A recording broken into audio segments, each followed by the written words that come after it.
आज म फेरि आएको छु शिवपुरी भोइसमा अपलोड हुने यो दोस्रो भिडियो लिएर गाउँको समस्यासँग सम्बन्धित दोस्रो भिडियो है त। जमाना एआईको आइसकेको छ तर एआई चलाउनलाई इन्टरनेट पनि चाहिन्छ सुरुमा।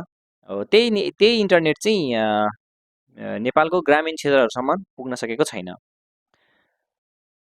हाम्रो नुवाकोटको शिवपुरी गाउँपालिकाको वडा नम्बर 6 4G नेटवर्क आउँछ तर 4Gमा डाटा राम्रोसँग चल्दैन।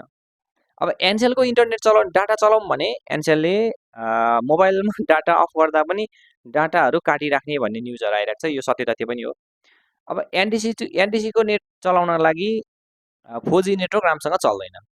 घरको वल्लो छेउमा नेट चल्छ भने पल्लो छेउमा नेट चल्दैन। अब गाउँतिर बस्नेहरूले एआई कसरी सिक्ने अथवा एआईसँग सम्बन्धित अथवा अनलाइन कोर्सहरू कसरी लिने कसरी सिक्ने त्यसको लागि पर्याप्त इन्टरनेट वाइफाईको पनि व्यवस्था छैन। त्यहाँ गाउँतिर सबैजनाले डाटा नै चलाउने हो तर डाटा नै राम्रोसँग नचलेपछि समस्या त धेरै नै हुने भइहाल्यो। त्यसैको सन्दर्भमा हाम्रो माननीय तथा मन्त्रीज्यूले भन्नुभएको रहेछ 4G सेवाको गुणस्तरमा सुधार गर्ने र 5G को पूर्वाधारको लागि विस्तार गर्ने भन्नुभएको रहेछ। 5G त त्यति आवश्यक छैन अहिलेलाई लगभग 4G सम्म भयो भने हामीलाई धेरै हेल्प हुन्छ। हामी पनि त्यहाँ गाउँमा जाने बेलामा लगभग डाटा नै चलाएर बस्छौँ किनभने वाइफाई त छ तर प्राइभेट कम्पनीहरूको वाइफाईहरू एकदम महँगो हुन्छ जुन नेपाल टेलिकमको वाइफाई पुग्न सकेको छैन।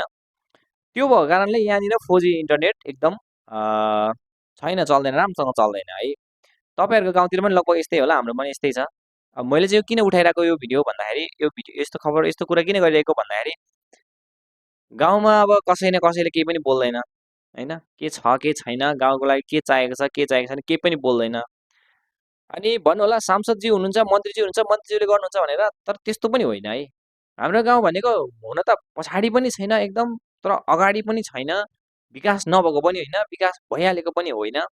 हिँडेर जाने भने काठमाडौँबाट लगभग हामी 3 घण्टामा नुवाकोट मेरो गाउँ पुग्न सकिन्छ तर अझैसम्म 4G नेटवर्क राम्रोसँग चल्दैन हैन।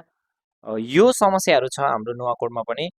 मन्त्रीज्यूले भन्नुभएको रहेछ 4G को लागि राम्रो सुधार गर्ने भन्नुभएको रहेछ। यो एकदम राम्रो कुरा हो। हाम्रो शिवपुरीतिर पनि यो समस्या छ।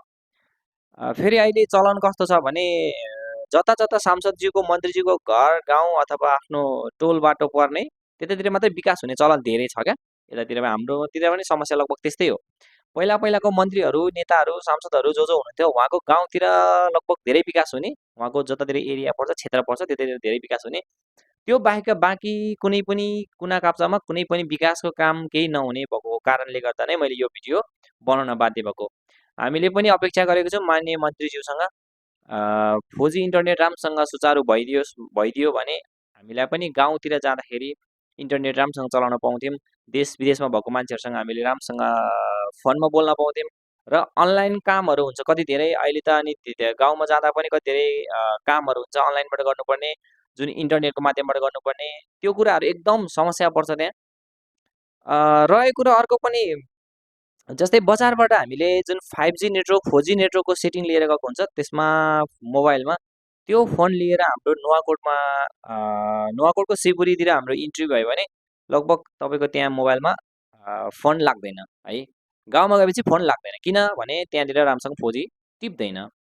यसको मतलब यो होइन फिटिकै नचल्ने भन्ने होइन, 4G नेटवर्क चल्छ तर डाँडामा चल्छ, अलिक वल्लो गाउँमा चल्छ पल्लो गाउँमा चल्दैन। घरको छेउतिर चल्छ भने यता साइडतिर जाँदा चल्दैन। अब हामीले पहिला जसरी मोबाइलमा टावर आएन भनेर डाँडा कुद्नुपर्ने जमाना त होइन यो, एआईको जमाना आइसकेको छ। हो त्यही भएर हाम्रो मन्त्रीज्यूले भन्नुभएको जस्तै यो कामहरू भयो भने धेरै नै राम्रो हुन्थ्यो। यो देशभरि हुनुपर्छ, नेपालभरि नै हुनुपर्छ यो सबैतिर। सँगसँगै नुवाकोटमा पनि हुन्छ, नुवाकोटको पनि शिवपुरी गाउँपालिका पनि हुनुपर्छ, त्यसको पनि 6 नम्बर वडामा पनि एउटा गतिलो टावर चाहिँ चाहिएको छ है त 4G नेटवर्कको लागि। र 5G त भयो भने राम्रो, 5G अहिले खासै त्यति जरुरत छैन, 4G सम्म भएको एकदम राम्रो है त।